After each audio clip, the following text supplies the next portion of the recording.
Hello everyone, welcome to the channel UPSC with Nitya Pandit. Today, I welcome you all to the editorial analysis of The Hindu and Indian Express, where we discuss important topics in clear and crisp manner. तो इस editorial analysis में मैं आप लोगों के लिए important editorials pick करती हूँ from the Hindu, Indian express and sometimes from other newspapers like financial express, economic times also. The goal is to make you understand the important topics in news in simple manner और उसके साथ मैं कुछ value addition करूँ. I also try कि इसके साथ साथ आपकी आंसर राइटिंग प्रैक्टिस हो जाए, तो यहाँ पर मैं इसको एक क्वेश्चन आंसर फॉर्मेट में लेकर आती हूँ. So you can try and right these questions. आप इसको मेरे टेलीग्राम चैनल यूपीएससी विद नित्या पांडे या फिर यूट्यूब के कमेंट सेक्शन में भी डाल सकते हैं अपना आंसर फॉर रिव्यू. एक और चीज जो मैं आप लोगों को बताना चाहूंगी दैट इज कि इसकी PDF you will get on my telegram channel UPSC with Nitya Pandey. So today again I have picked up two important editorials from The Hindu. One is on financial sector reforms and another is on the position of deputy speaker. Deputy speaker का related जो controversy या जो issue चल रहा है that is कि 6 साल से डेप्यूटी स्पीकर की पोजीशन वेकेंट है. इसके रिगार्डिंग हम एक एडिटोरियल ऑलरेडी डिस्कस कर चुके हैं कुछ टाइम पहले. फाइनेंशियल सेक्टर रिफॉर्म्स में ये चल रहा है कि जो डिफरेंट जैसे banking, financial services, insurance, mutual funds etcetera, इनमें काफी इनएफिशिएंसीज हैं जिनको हमें ठीक करने की जरूरत है. सो चलिए स्टार्ट करते हैं. तो क्वेश्चन फॉर्मेट में इट इज लाइक कि इंडिया का जो फाइनेंशियल सेक्टर है वो एक इन्फ्लेक्शन पॉइंट पे आ गया है, मतलब काफी इश्यूज फेस कर रहा है. अब इससे रीसेंट चैलेंजेस क्या है और क्या एक वे फॉरवर्ड हो सकता है. तो इंडिया के फाइनेंशियल सेक्टर में क्या क्या चीजें आती हैं, जैसे कि आपका बैंकिंग हो गया, different banks, for example state bank of India, ठीक है, फिर आपका Punjab national bank etcetera. Financial services जैसे कि आपके म्यूचुअल फंड्स हो गए एक्सेट्रा, आपका ये यूपीआई हो गया. फिर इंश्योरेंस आ जाता है, ठीक है, जैसे कि life insurance, different types of vehicle insurance etcetera. ये काफी इंपॉर्टेंट रोल तो प्ले करता ही है कैपिटल फॉर्मेशन और इकोनॉमिक ग्रोथ में, बिकॉज बैंकिंग इज समथिंग जहां पर आप अपना पैसा सेव करते हैं, फिर वो दूसरे लोगों को लोन दिया जाता है जिससे कि हमारी इकोनॉमिक ग्रोथ ऐसे साइकिल में चलती रहती है, ठीक है. लेकिन बहुत सारे रेगुलेटरी इंटरवेंशंस आ चुके हैं, चाहे वो बेसिल 3 हो आरबीआई का, ठीक है, फिर फाइनेंस मिनिस्ट्री भी डिफरेंट डिफरेंट टाइम्स पे डिफरेंट डिफरेंट रूल्स बनाती रहती है.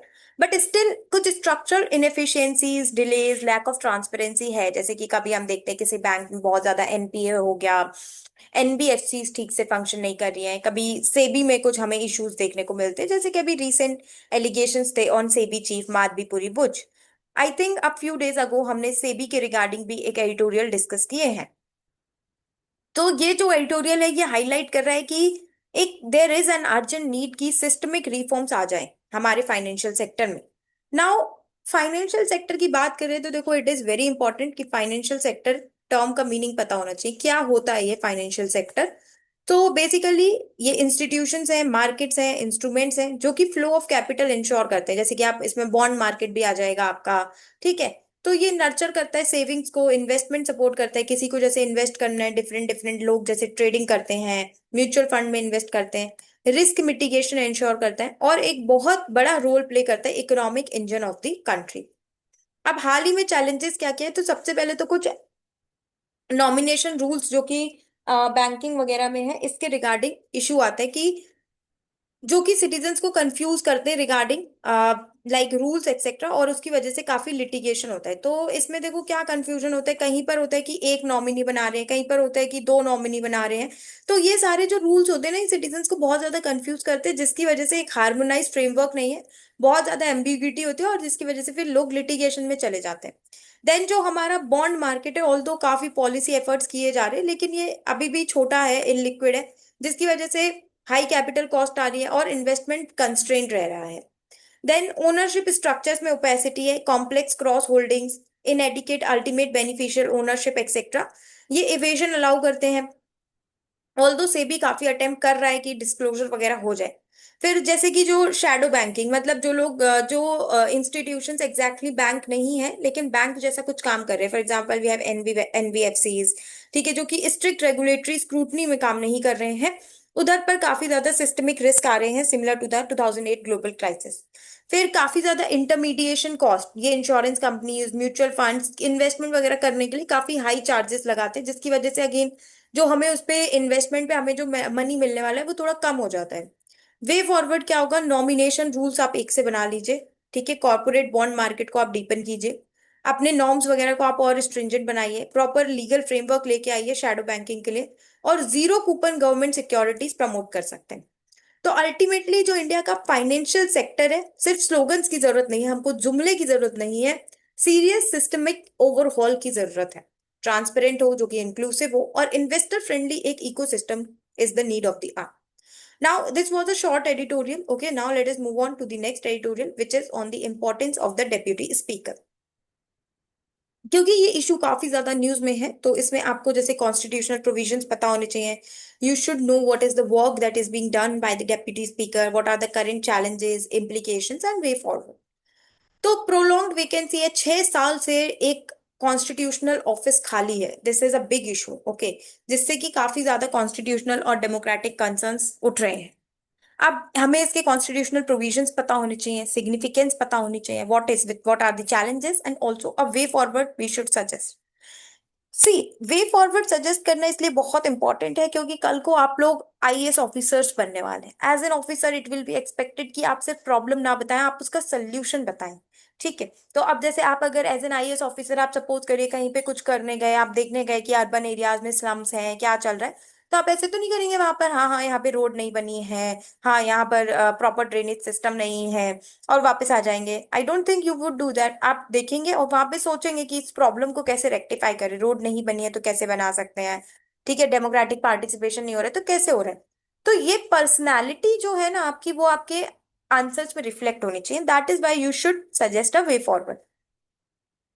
अब let us talk about this question. तो डेप्यूटी स्पीकर जो है वो लोकसभा में एक पोस्ट होती है जो कि 2019 से वेकेंट है, that is for a period of 6 years. अब ये जो अनप्रेसिडेंटेड डिले हो रहा है, ये कॉन्स्टिट्यूशनल नॉर्म्स ही नहीं but democratic values, parliamentary accountability, इन सबको भी वायलेट कर रहा है। क्योंकि डेप्यूटी स्पीकर की जो पोजीशन होती है वो जनरली ऑपोजिशन से होती है। तो it is the role of the deputy speaker to promote debates, discussions, लेकिन अब वो पोस्ट ही नहीं है तो ये सब कौन करेगा।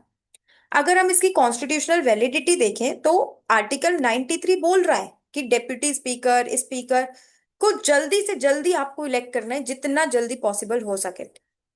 आर्टिकल 93 मैंडेट करता है कि टाइमली इलेक्शन हो जाने चाहिए स्पीकर, डेप्यूटी स्पीकर के। 95 बोल रहा है कि डेप्यूटी स्पीकर स्पीकर की ड्यूटीज परफॉर्म करेगा। अब अगर स्पीकर एब्सेंट है तो उसकी ड्यूटीज कौन परफॉर्म करेगा, अगर डेप्यूटी स्पीकर नहीं है। Then rule 8 of Lok Sabha rules, election must be held on a fix date by the speaker. Importance क्या क्या है, तो कंटिन्यूटी और स्टेबिलिटी के लिए जरूरत है। जैसे कि 2002 में जब स्पीकर जीएमसी बाला योगी उनकी डेथ हो गई एक हेलीकॉप्टर क्रैश में, तो डेप्यूटी स्पीकर पीएम सैयद ने एक सीमलेस फंक्शनिंग उस वक्त उन्होंने परफॉर्म किया, क्योंकि ऐसा कॉन्स्टिट्यूशन में भी दिया हुआ है कि अगर स्पीकर एब्सेंट है तो डेप्यूटी स्पीकर उनकी जगह पर काम करेंगे। फिर जो डेप्यूटी स्पीकर है वो एक न्यूट्रल प्रिसाइडिंग ऑफिसर हो जाते हैं, controversial issues etcetera fairness ensure करते हैं, बाई पार्टीशनशिप अपहोल्ड करते हैं। जैसे कि deputy speaker generally conventionally opposition से होता है, जिसकी वजह से क्रॉस पार्टी ट्रस्ट बिल्ड होता है। 10th लोकसभा में अगर हम देखें तो शिवराज पाटिल जो है वो Congress was speaker, while deputy speaker जो थे वो ऑपोजिशन से थे, बीजेपी से। फिर कमिटी ओवरसाइट वगैरह इस सब में भी डेप्यूटी स्पीकर, काफी जो डिफरेंट पार्लियामेंट्री कमिटीज होती हैं उनमें से कुछ को डेप्यूटी स्पीकर हेड करते हैं, तो गवर्नमेंट बिल्स वगैरह की ठीक से स्क्रूटनी हो जाती है। अब इसके कॉन्स्टिट्यूशनल इम्प्लीकेशंस क्या होंगे, सबसे पहले तो एक कॉन्स्टिट्यूशनल वैक्यूम बन गया है। ओके, देन अथॉरिटी जो है वो सेंट्रलाइज हो रही है रूलिंग पार्टी में, against the principle of check and balances. फिर सीआर भंसाली जो कि कॉन्स्टिट्यूशनल एक्सपर्ट है वो नोट डाउन करते हैं कि delays in filling constitutional positions जो हमारा डेमोक्रेटिक स्ट्रक्चर है उसको वीकन कर रहा है।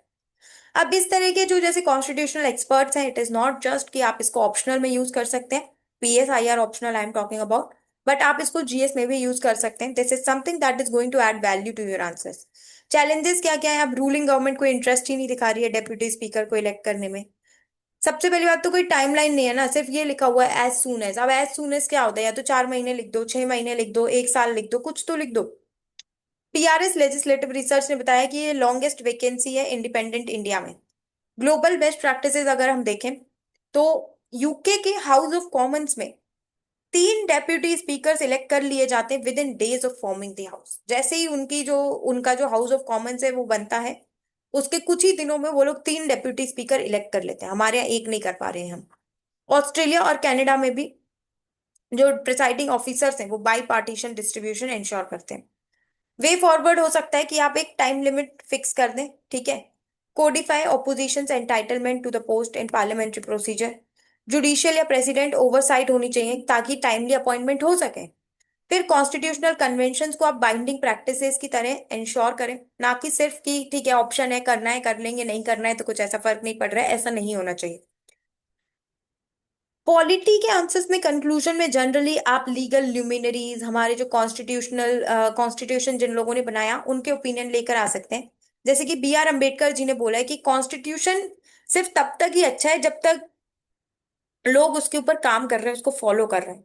अगर लोग उसे फॉलो ही नहीं कर रहे हैं तो कितने भी नियम कानून बना दिए जाए कोई फायदा नहीं है। तो कंटिन्यूड वैकेंसी जो है डेप्यूटी स्पीकर की पोस्ट में, ये सिर्फ प्रोसीजरल निग्लेक्ट नहीं है बट डेमोक्रेटिक इथोस का भी डिसरिगार्ड है।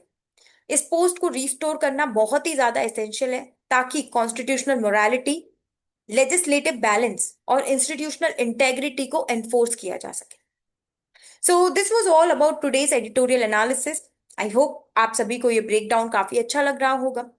In this case, do like, share and subscribe the video and thank you for watching this.